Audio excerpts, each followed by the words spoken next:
મને ભૂખ લાગે, તરસ લાગે, સુખ લાગે, દુઃખ લાગે, અનુકૂળતા લાગે, પ્રતિકૂળતા લાગે, તો અનુકૂળતાનો એક પ્રકાશ કરનાર, અનુકૂળતાને કોઈ પ્રકાશ કરે, તો અનુકૂળતાને જે પ્રકાશ કરે છે એને કોઈ જોવા ટ્રાય નથી કરતું.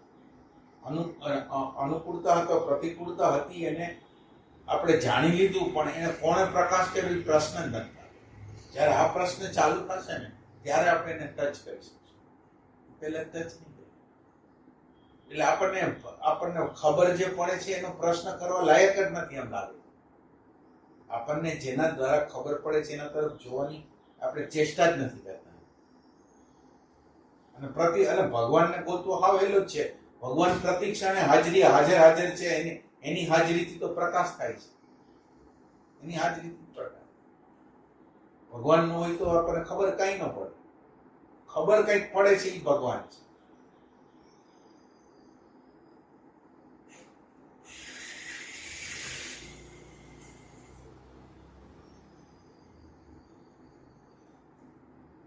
આપણું હોવું છે અને આપણને અન્યનું હોવાપણું લાગે છે. આ એક મોટો વિધા છે.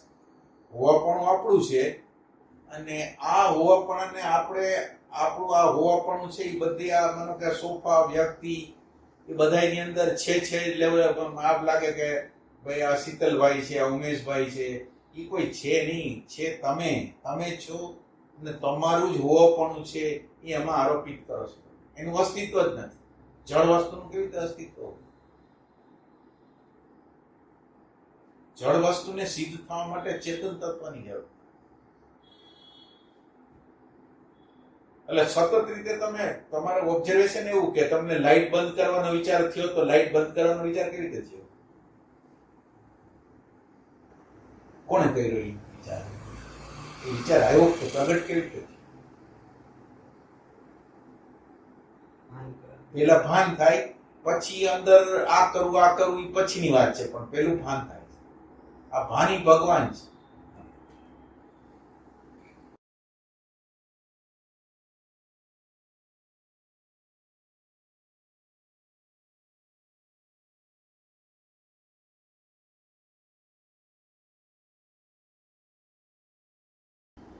સૌથી પહેલા કોણ એમ પ્રશ્ન કરીને આપણે સૌથી પહેલા કોણ, તો હવે સૌથી પહેલા કોણ એમ આપણે પ્રશ્ન કરવા જઈએ તો સામે શું દેખાય છે? દ્રશ્ય, પ્રકૃતિ. આ બાજુ દ્રશ્ય દેખાય છે ને. આપણે પ્રશ્ન જયારે પૂછ્યો કે સૌથી પહેલા કોણ, તો સ્થૂલ દેખાય છે. હવે સ્થૂલ સીધું જન્મ ન લે. માનો કે તમે એમ સમજો મકાન બનાવવું છે તો મકાનનો પેલા પ્લાન થાય અને પ્લાન થયા પછી એને એક્ઝિક્યુટ કરી ત્યારે એ બહારની સાઈડમાં વ્યક્ત થાય છે. એટલે પહેલા જે અત્યારે આપણને જે સ્થૂળ રૂપે દેખાય છે એ એક્ઝિક્યુટ થયું સાયકોલોજીકલ વર્લ્ડમાં. સમજે? હવે સાયકોલોજીકલ વર્લ્ડની અંદર એટલે હવે તમે વિચાર કરો, આ બાજુ પ્રકૃતિ છે, પ્રકૃતિ બની છે. બનવા માટે એનું પ્લાનિંગ હોવું છે. પ્લાનિંગ વગર એ બની ન શકે. આકાશ, વાયુ, તેજ, જલ, પૃથ્વી, આ સત્વ રજસ તમના મિશ્રણથી આ બધું આ દુનિયા બની ગઈ. તો આ દુનિયા બનવા માટે એના પહેલા સૂક્ષ્મ રીતે વિચાર આવે અને સૂક્ષ્મ રીતે ઈચ્છા થાય અને સૂક્ષ્મ રીતે ક્રિયા થાય. 3 વસ્તુમાંથી એને પસાર થવું પડે. અને આ બધી વસ્તુ છે એ ચૈતન્યમાંથી પ્રગટ થાય, જળમાંથી ન થાય. એટલે હવે દાખલા તરીકે આપણે વ્યક્તિગત રીતે લઈ તો આ દ્રશ્ય વસ્તુ છે એ આંખના માધ્યમ મારફત બ્રેઇન સેલમાં જાય. એટલે આ છે સૂક્ષ્મ બોડી છે, આ સ્થૂલ છે, અને આ સૂક્ષ્મ બોડી છે એ આનું દ્રશ્ય છે એ આની અંદર સર્જન કરે છે. બહારના દ્રશ્યની કોપી કરીને અંદર લઈ જાય છે.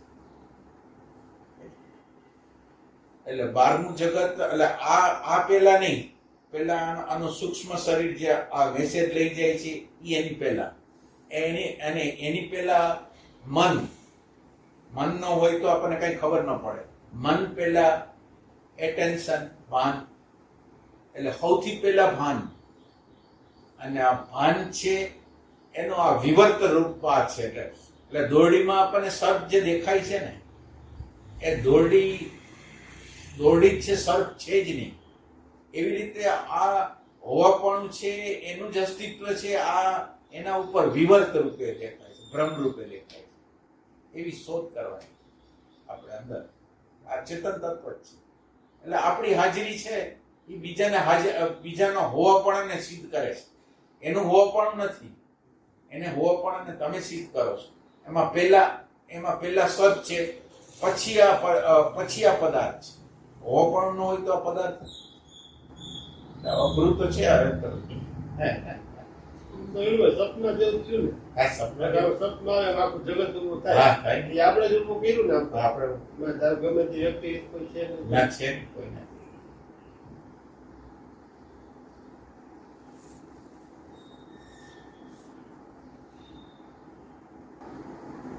મહારાજ કે એને એવી સાધના કરી સપના. આપણું સપનું ઈ તો મેં કરેલી, પણ આપણે આ રવિવારની અંદર વાત કરી એટલે આપણે લોજિકલ વિચાર કરી, લોજિકલ હોવાપણું વિચાર કરી અને આ જગતનો વિચાર કરી તો આપણને એમ લાગે આ ભ્રમ છે. પણ ઈ ભ્રમને તમારે પકડવો પડે, આ ખોટું છે. એટલે પછી મેં એની સાધનાને બદલાઈ નાખી કે આ વિચાર એને પકડે છે, સમજ નથી પકડતું. વિચાર એને પકડે છે, આ મનોમય છે. તો હવે અન્ડરસ્ટેન્ડિંગને પ્રગટ થવા દો અને અન્ડરસ્ટેન્ડિંગને બોલવા દો. એટલે એક વિચાર હોય અને એક દર્શન હોય, બે વચ્ચેનો મોટો ફરક છે. એટલે મેં એવો પ્રયોગ કર્યો તો જ્યાં લગીને મનની અંદર આ વિચાર સોલિડ હોય ને ત્યાં લગીને આ જગત હાવ કરતા હાવ કાગડિયામાં દોરેલું ચિત્ર લાગે. મેં રિયલ, હું કોઈ એક્ઝેરેશન કરતો નથી.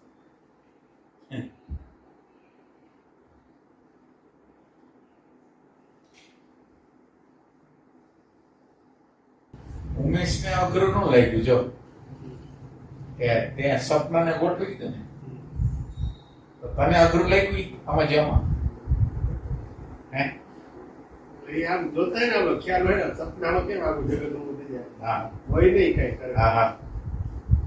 પણ એના દ્વારા રિયલ સમજ આવે, રિયલ સમજ આવે. રિયલ સમજ એટલે હવે દાખલા તરીકે આ વૈચારિક તને એટલે આ તો શીખવા માટે જો ખાલી. એટલે આપણું યંત્રનું માળખું કેવું છે એ જોવા હું એ બતાવવા માંગુ છું. એટલે શું વાત હતી? સપનાનો દાખલો ફિટ કરીને. એટલે સપનાનો તે દાખલો ફિટ કર્યો, પણ હવે પ્રતિ ક્ષણે તને સપનું તો લાગતું નથી. તો આ જ્ઞાન છે એ વ્યવહારના જગતમાં તો ઉતરતું નથી. તો એ પ્રશ્ન થાય આપણને. થાય નહીં તેમ થાય ખરું એમ સપના જેવું છે. તો એ અસર બધી થાય છે. હા, એમ દરેક વસ્તુ અસર થાય છે. ના એટલે જ્યારે તમે એમ કહો ને કે આ સપના જેવું છે ત્યારે હવે તમારો પ્રયાસ તો ન રહ્યો કઈ. એટલે પ્રયાસ કરવા માટે એની અઘરાપણું જ્યાં લગી ખ્યાલ ન આવે ને કે આ દ્રશ્ય વસ્તુ એટલી બધી પાવરફુલ છે કે અદ્રશ્યને ક્યાં અદ્રશ્ય કરી દે ખબર નથી પડતી. ઘણી વાર એવું થતું હોય ને અંદર આમ કોઈ પણ સારા નશાપણની અસર કે કઈ પોઝિટિવ નેગેટિવ કઈ લાગે ત્યારે એમ થાય કે આ તો અત્યારે લાગતું કે સપનું છે તો આની અસર ન થાય. પણ આપણી અંદરનો વિચારનું ફેક્ટર એવું હોય છે કે જે આપણને આ ઈઝી કરાવી અને કંઈક કરતા અટકાવી દે છે. આ જે મને કે સપનાના દ્રષ્ટાંત દ્વારા તને ખુશી હોત માંડી કે તે ઉકેલ તો બતાવી દે. અને વાત સાચી છે. એટલે વ્યવહારની દ્રષ્ટિએ તો વાત સાચી જ છે. શોધ નો લેવાની અસર શોધ ન એક્ઝામ્પલ તરીકે એમ કે એટલે દ્રષ્ટાંત તો હંમેશા આપણને સિદ્ધાંતથી વિમુખ કરવા માટે છે. દ્રષ્ટાંત તો કોઈ પણ દ્રષ્ટાંત તો તમે આપો ને એટલે સિદ્ધાંતને તમે ચૂકી જાઓ.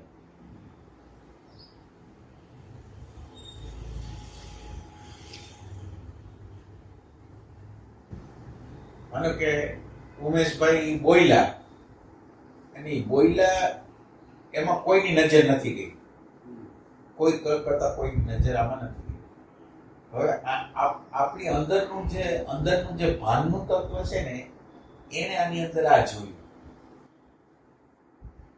એટલે બધાયની સામે આ દ્રશ્ય તો આવ્યું, પણ એટલી જાગૃતિ નહોતી કે ઈ જે શું છે એની ઇન્ક્વાયરી કરવા માટે તો હાજરી નહોતી, તો એના વિશે બહુ ખ્યાલ ન કર્યો. વાત સાચી? એટલે આજે દેખાણું ને ઈ ભાન કહેવાય, ઈ સાક્ષીપણું કહેવાય. આપણે જે ભાન ગોતી છે, સાક્ષીપણું ગોતી છે, એને કહેવાય. તમને કોઈને તો ક્વેશ્ચન થયું આ શું બોલે? ના એટલે જે એક્સપ્લેનેશન આપ્યું ને એને સામને એક્ઝામ્પલ આપ્યો તો એટલે એ સિંક જેવું લાગ્યું કે એટલે ક્વેશ્ચન નો રહ્યો ને. એટલે જે જગ્યાએથી બોલાણું છે એવું જ આપણે સમજવાનું છે. કારણ કે વ્યવહારિક દ્રષ્ટાંતની રીતે સાચું છે, પણ પરમાર્થિક રીતે સાચું નથી.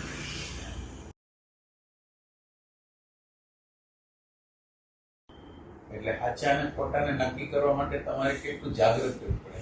કારણ કે સાક્ષી શબ્દ આપણે બોલીએ ને એક જણ એમ કે આપણે નદીનો કાંઠો હોય ને આપણે આમ પડખે બેઠા છીએ અને નદીના પ્રવાહ આમથી આમ થાય છે ને જોવે છે, એ સાક્ષી કહેવાય, તો આપણને એનો સંતોષ થશે. હવે એ દાખલાની અંદર આપણે અંદર કેવી રીતે જાશું એની ખબર નથી ને. એટલે આવા દ્રષ્ટાંતો તમે કોઈ પણ દ્રષ્ટાંતો તમે જોશો ને તો દ્રષ્ટાંતો તો એટલા બધા આગે છે, આપણે પ્રેક્ટિકલ કેવી રીતે કહ્યું?